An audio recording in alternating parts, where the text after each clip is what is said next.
लेके उड़ा चला जाए रे जहाँ नहीं। Hello everyone, welcome back to my channel NS world. চলে এসেছি নতুন আরও একটা ভিডিওর সাথে। আর এর আগের দিনের ভিডিওটা তো ট্রেনের মধ্যে থেকে শেষ করেছিলাম, আজকে এখান থেকেই শুরু করলাম। আমরা নেমে পড়েছি দিল্লিতে। এর আগের দিনের ভিডিওটা দেখে কে কে বলো তো বুঝতে পেরেছিলে যে আমরা দিল্লিতে আসছি? হ্যাঁ, আমরা দিল্লিতে এসেছি। এখান থেকে আমরা যাব তাজমহল দেখতে। এটা এবার বলি কি করে আমার জন্য সারপ্রাইজ, কারণ এর আগে দুদিনের ভিডিওতে আমি শুধু বলছিলাম তোমাদের দাদাভাই সারপ্রাইজ দিয়েছে। এটা আসলে আমি একদম যেদিনকে আমরা বেরোলাম যে বাড়ি যাব বলে সেদিনকেই সকালবেলা জানতে পেরেছি। তোমাদের দাদাভাই এটা আমাকে হঠাৎই বলেছে চলো আমরা যাওয়ার সময় তাজমহল দেখে তারপরে বাড়ি যাব। আমরা তো দিল্লিতে নেমেছি ওই 10:30 নাগাদ। তারপরে স্টেশন থেকে বেরিয়ে অটো ধরে এখন যাচ্ছি। আর এটা হচ্ছে পুরো রাতের দিল্লি। আমাদের হাতে টাইম যেহেতু বেশি ছিল না, ওই জন্য আমরা শুধু তাজমহলটাই এখন দেখেছি। আবার হয়তো ভবিষ্যতে যাওয়া হবে, অবশ্যই হবে। আসলে আমরা এমনই, যখন যেখানে ইচ্ছা হয় তখন সেখানেই চলে যাই।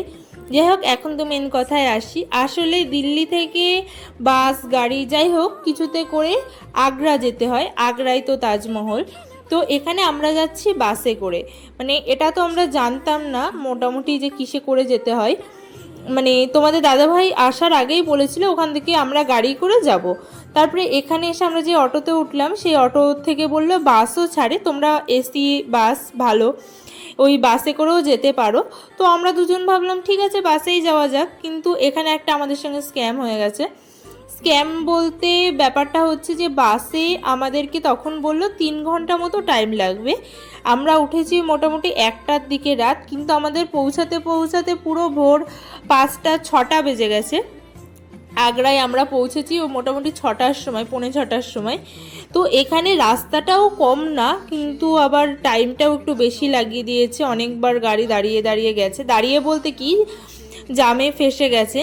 তো তোমাদের দাদাভাই আমাকে অনেকবার বলেছিল যে না আমরা নিজেদের পার্সোনাল গাড়ি ভাড়া করেই যাই, কিন্তু আমি বললাম সেটা যখন একই বাসেও বলছে 3 ঘন্টা মতো লাগবে, তাহলে শুধু গাড়িতে করে লাভ নেই, আমরা বাসেই যাই।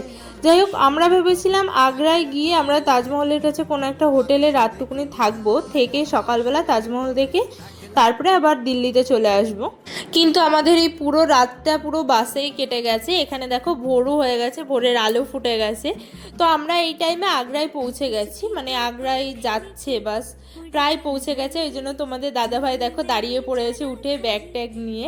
ও তো সারা রাত ঘুমিয়েছে, কেন কি জানি আমার ঘুম হয়নি।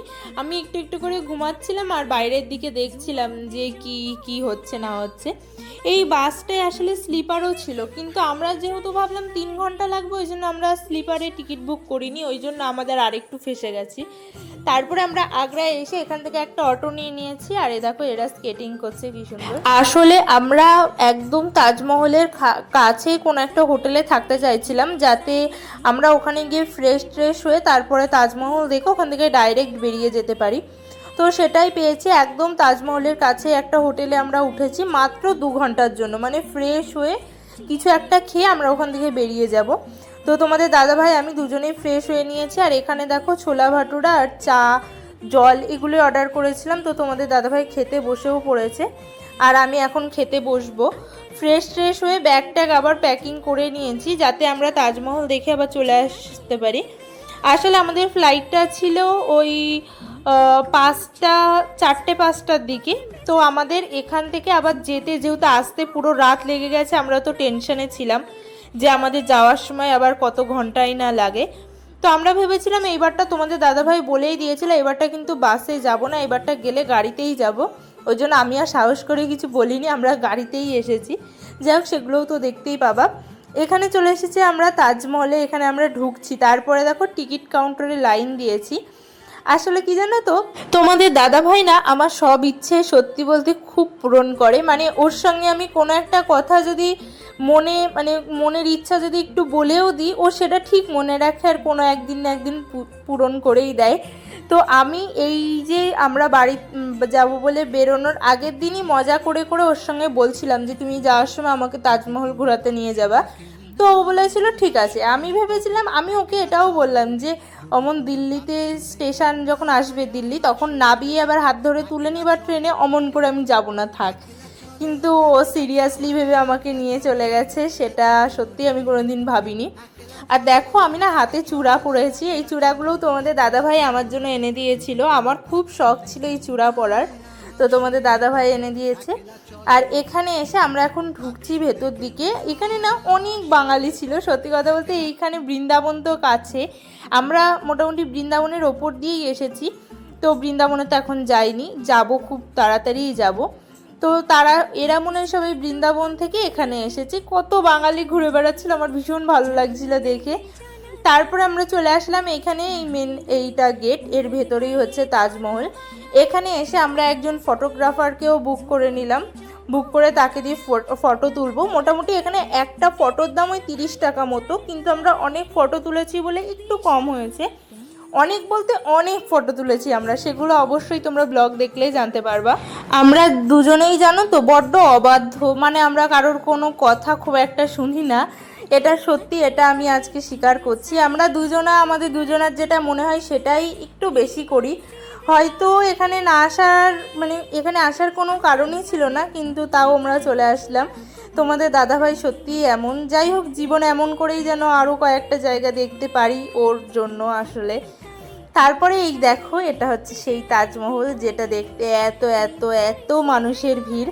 আর যেই ভিড়ের মধ্যে আজকে আমরা দুজন আছি, কোনোদিন ভাবিনি এমন করে এত কাছ থেকে এত কিছু দেখতে পারবো। তাজমহল আরও দু একটা জায়গা অবশ্যই আমি দেখেছি এই বিয়ের মাত্র 3-4 মাসের মধ্যে। তারপরে এখানে তোমাদের দাদাভাই তো হাসতে হাসতে ঢুকে গেল, আর আমি এখানে দাঁড়িয়ে। ভীষণ রোদ, মানে আমরা অনেক সকাল সকাল গেছি, 8:30টার সময় আমরা ওখানে চলে গেছি। 6:30টায় হোটেলে এসে স্নান করে খাওয়া দাওয়া করে ওখানে চলে গেছি ডাইরেক্ট। তারপরে এখানে আমি ফটো টটো তুলছি, অনেক অনেক পোজ দিয়ে। আমার তো এত হাসি পাচ্ছিল এত লোকের মধ্যে পোজ দিতে। এ দেখো ক্যামেরাম্যান আমাকে এমন করে দেখাচ্ছে হাতের ওপর তাজমহল। আর বাঙালি হয়ে যদি হাতের ওপর তাজমহল, আর তাজমহলের ওপরে ওই যে আছে ওইটা, যদি চূড়াটা যদি তুমি না ধরো, তুমি বাঙালি না। বাঙালি কি, তুমি পুরো ইন্ডিয়ান না, এটাই হচ্ছে আসল কথা। তো এখানে আমি অনেক পোজ দিয়ে দিয়ে ফটো তুলে নিচ্ছি। তারপরেই তো ফটো তোলা শেষ হয়ে গেছে। তোমাদের দাদাভাই আমার অনেক ফটো তোলা হয়েছে। আর এখানে আমি আবার যাচ্ছি সামনে দিয়ে একটু দেখতে। আমরা না ভেতরে যাইনি, কারণ না ভেতরে যেতে গেলে কি বলো তো আরও বেশি টাইম লাগতো, আর আমাদের ফ্লাইট মিস হয়ে যেত। যেহেতু আগেই বললাম যে এখান থেকে আসার সময় অনেকটা টাইম লেগেছে। তো তারপরে তো ক্যামেরাম্যান তো চলে গেছে ফটো টটো দিয়ে, আর এখানে আমি আর তোমাদের দাদাভাই একটু গেলাম। আমি না যেখানেই যাই সেখানে গিয়ে কোনো রিলস বানানো হয় না, তো আমি আজকে ওকে বলেই দিয়েছি যে আমি 2-3টে রিলস তো অবশ্যই বানাবো। আর এটা হচ্ছে পেছনের যমুনা নদী। আসলে আমি যে কটা ভিডিও দেখেছি সবাই বলে নাকি এই দিক থেকে মেন গেট তাজমহলের, আর আমরা যেই দিক থেকে ঢুকলাম ওটা নাকি পেছন দিক তাজমহলের। যাই হোক, সেটা তো বড় কথা না, দেখেছি এটাই হচ্ছে বড় কথা। তো এখানে তোমাদের দাদাভাই একটু দাঁড়ালো, প্রচণ্ড রোদ ছিল, মানে ওখানে 2 মিনিটও ঠিকঠাক দাঁড়ানো যাচ্ছে না, মনে হচ্ছে গা হাত পা পুড়ে যাচ্ছিল। আর তারপরে এখান থেকে আমরা এখনই বেরিয়ে যাব। মোটামুটি 1-2টো ফটো তুলে নিই ফোনে, কেন বাঙালি তো ক্যামেরায় ফটো তুলে পড়তে হয় না, ফোনে যতক্ষণ না ফটো তুলবো। তো তোমাদের দাদাভাইকে আমি একটু বললাম সুন্দর করে একটু স্টাইল মেরে ভিডিও করে দাও, ও পুরো ঘেঁটে দিল ব্যাপারটা। যাই হোক, ওখান থেকে আমরা এখন বেরিয়ে পড়েছি। যেহেতু হোটেলে আমাদের ব্যাগগুলো আছে, ওখান থেকে আমরা ব্যাগ নিয়ে তারপরে আবার গাড়ি বুক করে মানে এয়ারপোর্টে যাব। তো আজকের না ভিডিওটা এটুকুই রাখছি। এরপর থেকে ভিডিওগুলো যদি এই ভিডিওতে দিই তাহলে অনেকটা বড় হয়ে যাবে ব্লগটা। তো এরপরে যে আমরা বাড়ি যাচ্ছি সেইটার ব্লগ আবার আলাদা করে আসবে। তো আজকের ভিডিওটা এটুকুই। যদি কিছু ভালো লাগে থাকে চ্যানেলটা সাবস্ক্রাইব করে দেবে, একটা লাইক করে দেবে, আর একটা কমেন্ট করে দেবে। চ্যানেলটা কিন্তু অবশ্যই সাবস্ক্রাইব করবে, কারণ এরপর থেকে আরও সুন্দর সুন্দর ব্লগ আসবে। সুন্দর বলতে আমাদের বাড়ি গিয়ে রেজিস্ট্রি ব্লগও আসবে। তো টাটা সবাইকে।